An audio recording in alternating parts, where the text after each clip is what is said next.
My in-laws gave my childhood pet away while I was at work, saying I was too busy to care. My husband called it tough love. I drove 6 hours to get him back and left a letter on the fridge that made my mother-in-law collapse when she read it because I want to start by saying I know this story is going to make people judge me. That's fine. I'm not here for sympathy. I'm here because I've spent the last few months trying to wrap my head around the kind of betrayal that cuts deeper than I thought possible.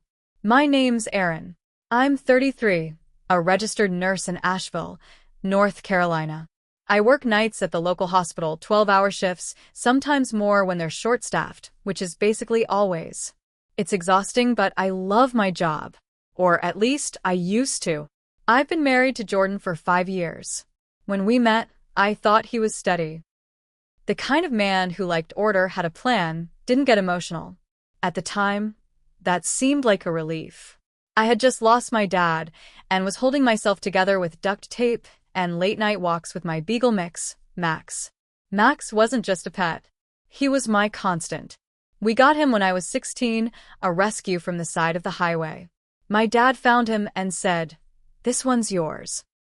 Max was with me when I graduated high school, when I came home drunk that one Thanksgiving and cried over a breakup, when my dad died of a heart attack the week after my nursing boards.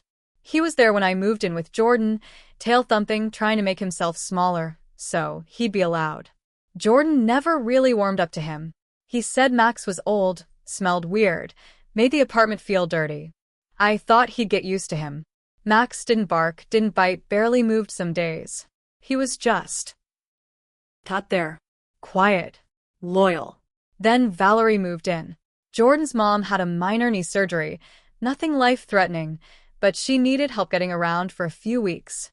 We had the space, and Jordan guilted me into it. "She's my mom," he said. She won't be any trouble. From the minute she walked in, everything shifted. She rearranged my kitchen, criticized the way I folded towels, made passive-aggressive comments about how some people don't keep their homes clean. And Max. Oh, she hated Max. "He needs a yard," she'd say. "He limps. It's not right. Poor thing. He doesn't even recognize you anymore. Look at his eyes. You're too tired to care for him. You don't even know it." I told Jordan it was bothering me. He brushed it off. "She's just being helpful," he said. "She's trying to lighten your load." Then came that Thursday. I'd worked the night shift. I came home at 7:30 in the morning, walked in the door, and immediately noticed the silence. Max didn't come to greet me. His bed in the corner was gone. His bowls, his leash gone. I thought he'd escaped. I screamed his name, ran outside, down the street. Nothing. I came back inside, panicked, and found Valerie in the kitchen drinking coffee like it was any other day. "Oh, honey," she said. "We rehomed him." I stood there, not breathing. "You what?" "He's with a nice family. People with kids and a yard. You're always working," and Jordan and I thought. I didn't hear the rest. My heart was pounding so hard I thought I'd pass out.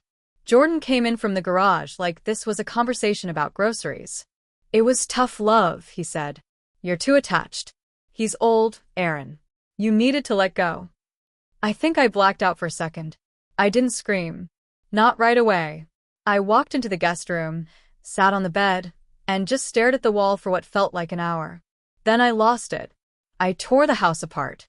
I screamed until my throat burned. I begged them to tell me where he was. They refused. Said I needed to process. I didn't sleep that night. I called out of work, told my supervisor there was a family emergency. I started calling shelters, one after another. I must have dialed 40 places. Finally, one rescue in Tennessee said they had just taken in an elderly beagle mix dropped off by a concerned family member. That was him. 6 hours away. I drove through the night, barely stopping for gas. When I got there and saw Max in the cage, curled in the corner, my knees gave out. He recognized me immediately, whimpered, licked my face. I held him like a child and cried harder than I did at my dad's funeral. I didn't go back home. I called my sister in Charlotte. She told me to come stay as long as I needed. Max and I drove straight there. The next morning, I went back to Asheville. Not to stay. Just to get closure. I packed a suitcase. Took my nursing license, a few clothes, and Max's last chew toy. I left my wedding ring on the bathroom counter. Then I wrote a letter. 1 page. No screaming. No begging. I told Valerie that she'd violated something sacred, not just my trust, but my grief. That dog was the last piece of my father I had. She took him like she was doing me a favor. I told her she was the kind of woman who called control, care, and domination wisdom. I told Jordan that I now saw what he really thought of me. That I'd mistaken his coldness for stability and his silence for strength. I told him he was weak, too weak to love anything unless it served him. That he let someone else decide for me because that was easier than standing beside me. And then I ended with this. You taught me what it means to be disposable. So now you are too. I taped it to the fridge. 2 hours later, I blocked both of them. 3 days after that, my sister said Valerie fainted when she read the letter. Had to be taken to urgent care. Jordan tried calling from a different number. I didn't answer. And that's just the beginning. The thing about betrayal like this is, it doesn't just stop when you leave. It follows you. It claws at your thoughts, sneaks into every quiet moment. Even after I moved in with my sister in Charlotte and had Max safe beside me, I couldn't sleep. I kept waking up in a sweat, heart pounding, thinking I'd lost him again. Jordan didn't stop trying to contact me. After I blocked his number, he used a Google Voice account. Then his work phone. When I blocked those, he emailed. Every message started the same way. I didn't mean for it to go that far. He called it a miscommunication. Said I overreacted. He never said sorry. Not once. Instead, he tried a new angle, money. At first, he offered to help me transition financially, like I was some stray he'd dumped. Then, he sent an invoice through Venmo requesting $300 for the dog's care while he lived with us. I nearly threw my phone across the room. That man never spent a dime on Max, didn't even buy the last bag of food. That's when I realized something ugly. Jordan and Valerie were trying to spin the story. A mutual friend texted me one day, out of the blue. Hey, I heard about Max. That's so sad, but I hope you're getting the help you need. Jordan said you'd been under a lot of stress and weren't really sleeping or eating. I felt sick.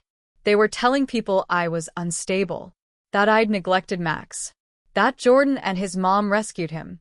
I started getting fewer texts from our friends. My work group chat suddenly went quiet. The photos of Max I'd posted disappeared after being reported. I was being erased, slowly, socially. I still had my job, but even that started to feel shaky. A nurse I barely knew approached me during lunch and said, "If you ever need someone to talk to, I know what caregiver burnout feels like." Caregiver burnout. That's what they were calling it. Meanwhile, Valerie wasn't recovering quietly. She'd gone back to her church group and told them I'd abandoned my husband during her recovery. Said I stole the dog back out of spite.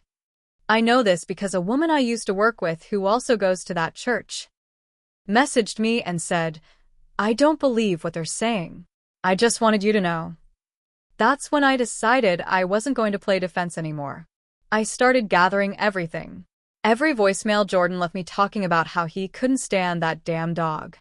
Every photo of Max curled up beside me after a shift. The vet receipts in my name. The dog license with my signature. Screenshots of texts where Jordan said, "I don't care what happens to him." I started documenting the pattern. The passive-aggressive text from Valerie, the phone call where she told me, "I did what you couldn't," the day Jordan deleted the pet cam app from my phone without telling me. I even dug out the copy of the adoption papers from when Max was rescued. My dad had written to Aaron in the owner's name. It wasn't much, but it was real. And then I did something I never thought I'd do. I hired a lawyer. Not to sue for damages. I wasn't interested in money. I wanted to make a record. A paper trail. A file that said, no, I didn't abandon my dog. I didn't lose control. I didn't forget him. You did this to me. I also started writing a statement, a public one. Something I could post if they kept talking. Something that would burn their version of the story to the ground. Because here's the truth.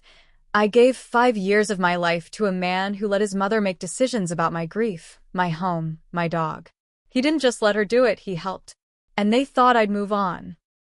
That I'd be too tired, too embarrassed, too emotional to fight back. But they miscalculated something. I don't forget what people do when they think they have power. And I don't forgive when someone touches the one living soul who never hurt me. About a month after I filed with the lawyer, I got an unexpected email. It was from someone named Caitlin Marks. The subject line was, "I think you need to see this." I almost deleted it. Thought it was spam. But I opened it. Inside was a screenshot of a Facebook post. It was from Valerie's private account, except it wasn't private anymore. Someone had taken screenshots before she switched it back. The post was from a Ladies of Faith group she ran. In it, Valerie talked about her sacrifice in rehoming Max. She described me as a troubled woman who neglected her responsibilities due to work stress and said she and Jordan had prayed over the decision and acted out of love. But that wasn't the worst part. Attached to her post were photos. Photos of Max. In one, he's sitting on a stranger's porch. In another, there's a blurry image of her handing him over to some guy in jeans and a baseball cap. His face isn't visible, but the caption read, "Hardest goodbye, but we know he's in better hands now." Better hands. It felt like someone punched me in the chest. Not just because of what she wrote, but because she documented it. Like it was some righteous act. Like she expected praise. I emailed Caitlin back. "How did you find this?" Her reply came fast. Turns out Caitlin used to be close with Valerie. Went to church with her. But after seeing how she treated people, including another daughter-in-law who eventually divorced Valerie's other son, Caitlin started pulling back. She saw the post and remembered me from some photos. Said something about it didn't feel right. She wasn't the only one. Within a week, I had 3 more messages. One from Jordan's ex before me. One from a neighbor who overheard an argument and wanted to stay neutral, but admitted Valerie bragged about retraining Erin to be a proper wife. And one from a co-worker of Jordan's anonymously, saying he had been venting at the office about how hard it is to live with a woman who clings to old dogs and old grief. They all thought they were doing me a favor. And they were. But each message ripped another layer off the illusion I'd built around my marriage. Jordan had never defended me. Not from his mother, not from anyone. But now I understood why. He never wanted a wife. He wanted someone manageable. Someone quiet. Someone who would give up what mattered without making a scene. That made me rethink everything. And that's when I dug deeper. I started checking our shared financial accounts. I hadn't looked in weeks. I just wanted to disappear. But I logged in and nearly dropped my phone. $3,200 had been transferred from our joint savings. Not to our mortgage. Not to a card. To a private elder care consultant. I dug into the name. The consultant helped facilitate transitions of seniors into family-dependent caregiving households. In other words, they helped manipulate legal and emotional leverage so that people like Valerie could move into their adult children's homes permanently without going through nursing homes or independent living costs. In plain terms, Jordan paid someone to help him make his mother a permanent fixture in our house. And he did it with our money. Behind my back. I called the consultant. Pretended I was just reviewing services for tax records. They confirmed the payment. Confirmed the plan. Confirmed that Valerie was listed as a dependent in long-term care arrangement with son and daughter-in-law. Daughter-in-law. They'd used my name. I printed everything. Bank records. Consultant emails. The church post. The photos. The texts. I brought them to my lawyer and said, "Let's make this public." Carefully. She advised restraint for now. But said I had enough for a defamation claim if the slander didn't stop. And I had the receipts to prove financial manipulation. I asked her, "Can I send them something without breaking anything legally?" She said, "Just facts. Just truth." So I did. I mailed Jordan and Valerie each a black binder. Inside were labeled tabs. Photos of Max, unauthorized transfer, use of joint funds without consent, slander statements on social media, Legal options under review on the last page, a single line. You tried to ruin my name. Now I'll ruin your lies. I haven't heard from them since. But it's not over. Not until the damage they did follows them, just like they tried to make their lies follow me. The silence after I sent the binders didn't bring peace. It brought something colder, avoidance. They didn't respond, didn't call, didn't email. Nothing. But I knew that didn't mean they stopped. People like Jordan and Valerie don't admit guilt. They shift it. Quietly. Subtly. They rearrange the story just enough so they come out looking misunderstood, not malicious. I kept getting hints of it. A friend from the hospital, someone who used to invite me to double dates, stopped replying to my texts. Another sent a vague message. I hope you and Max are okay. I hate being in the middle. Middle of what? That's when I realized Jordan and Valerie were poisoning the well quietly. Not online anymore. Not where I could screenshot it. They were working behind closed doors. Conversations over coffee. Side comments at church. Whispers at mutual friends' gatherings. And still, they were using my name in things I never agreed to. I contacted the elder care consultant's office again and asked them to remove my name from all documentation. They refused. Said it needed to be Jordan as the primary contact. I sent a written statement revoking all future consent for anything involving my signature or my identity. That's when I got a call from the consultant's lawyer. He told me, politely, like I was just confused, that all arrangements were made in good faith and that if I had any concerns, we recommend resolving them through private family mediation. Family. I hung up and laughed for the first time in weeks. A dry, bitter laugh that didn't make me feel better. Because they weren't just trying to erase Max. They were trying to erase me, make me the unstable one. The overworked wife who fell apart. The one who ran away with a dog instead of supporting her family. That's when I went back to my lawyer with a new plan. Not just defense. Not just stopping the slander. Reputation. Legacy. Visibility. I wasn't going to beg people to believe me anymore. I was going to show them who Jordan and Valerie really were with their own words, their own photos, their own documents. My lawyer asked, "Do you want to go public?" I nodded. But not yet. Not until it can't be buried. She smiled, leaned back in her chair, and said, "Then let's start writing everything down. Every timeline. Every fact. Every word they used. And when it's done, we hit send." So I started building a record.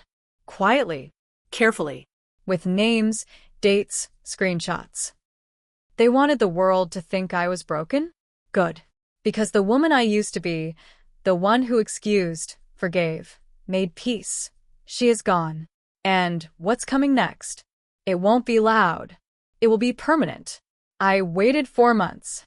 4 months of rebuilding my strength, sorting through lies, and watching Max slowly settle again, sleep again, trust again. I got a therapist, started lifting weights, switched to day shifts. I stopped crying when I passed his empty leash hook in the hallway. I also kept working on the binder. Not the black one I mailed Jordan. A new one. This one was bright red. I filled it with a timeline. Every betrayal. Every lie. Side by side with evidence. Valerie's Facebook post. Screenshots of her messages. Texts from Jordan mocking Mac's bank records, proving the money he stole from our joint account to pay for his mother's integration. Then I added new chapters, ones they didn't know I had. A statement from the shelter in Tennessee confirming Jordan's name was never on Max's surrender paperwork and that they never verified ownership. A notarized declaration from my vet confirming Max had been treated and registered solely in my name for the past 10 years. A letter from my therapist documenting the trauma I experienced, specifically naming Jordan and Valerie as contributing factors. And finally, a detailed outline of every defamation they spread to my job, friends, and church community. Names. Dates. Context. I also hired a digital forensics expert.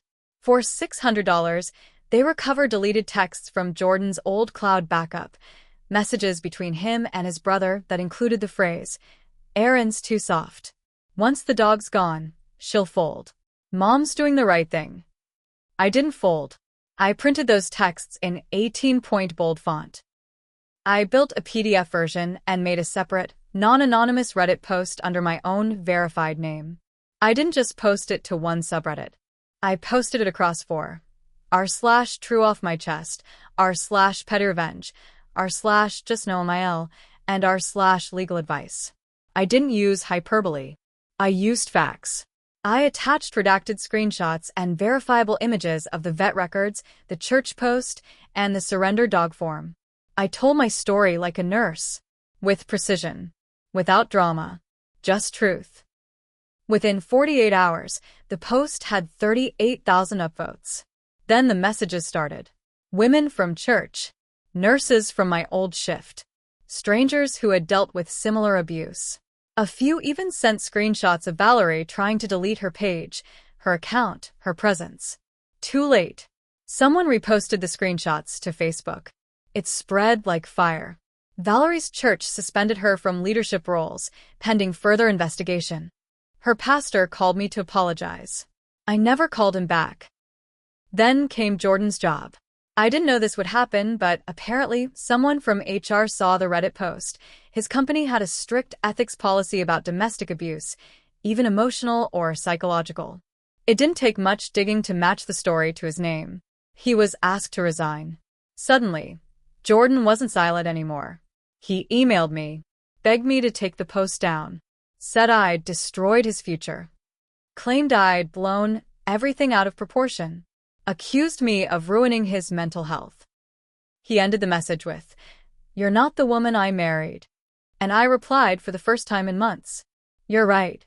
I'm not. Thank God." Then I blocked him again. A few weeks later, I mailed the red binder, the real one, to his father. Jordan's parents divorced years ago. His dad and I had never been close. But I figured he deserved to know what his ex-wife and son had done. 2 days after he got it, he called my sister's landline. He left a voicemail I'll never delete. "I always knew Jordan took after his mother too much. I should have warned you. I am sorry. And I'm proud of you." That was the last voice I needed to hear. Max is old now. He doesn't run like he used to, but he sleeps curled next to my bed, breathing deep and calm. Sometimes, he stares at the door like he's still guarding me. He doesn't have to anymore. We're safe. And they'll never touch a piece of my life again. Not my peace, not my name, not even my dog. They thought they could erase me. Instead, I made sure the whole world saw them.